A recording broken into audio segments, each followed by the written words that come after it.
Maybe it's 3 a.m. Titled Johnny's Curse Path into Darkness.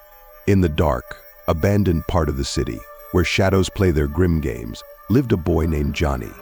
He was only 10 years old, but in his gray eyes, there was a wise intellectual sparkle, unusually mature for his age.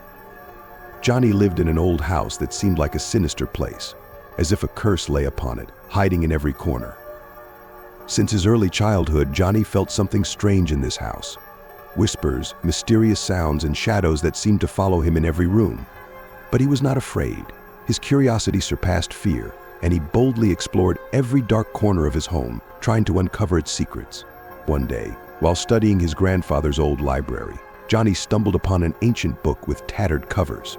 The title on the cover was written in golden letters, "Secrets of Forgotten Times."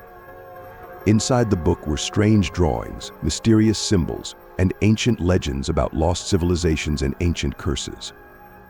Immersed in reading, Johnny found a chapter dedicated to his own house.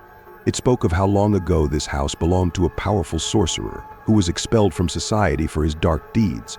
Before his death, the sorcerer cursed this house, condemning it to eternal torment and suffering. Reading further, Johnny discovered that the only way to break the curse was to find and destroy the amulet that the sorcerer had hidden inside the house. He was determined. He needed to save his home from this evil. His search began. Johnny explored every corner of the house, tore up floors, peered into secret passages.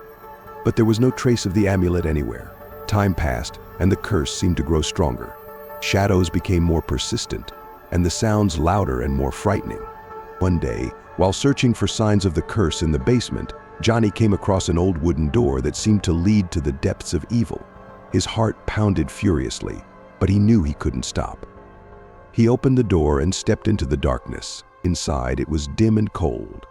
The walls were covered in moss, and the air was filled with the smell of decay and death. Johnny moved forward, his footsteps echoing loudly in the emptiness. And there, at the end of a long corridor, he saw something shiny on the floor. It was the amulet, the very one that could break the curse. Johnny picked it up, and at that moment, a terrifying scream echoed in the room. Shadows began to take shape, emerging from the walls, and the doors slammed shut, depriving the boy of any means of escape. Johnny realized he had fallen into a trap, but he didn't give up. Clutching the amulet in his hand, he began to recite ancient spells from the book, hoping to fight off this curse. The terrifying shadows around him began to dissolve, and light penetrated through the darkened walls.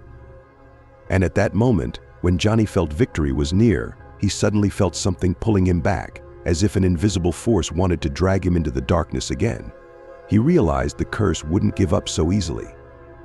With every moment of struggle, he felt his strength waning, and the darkness creeping closer. But he refused to surrender. With the last remnants of his will, he uttered the last.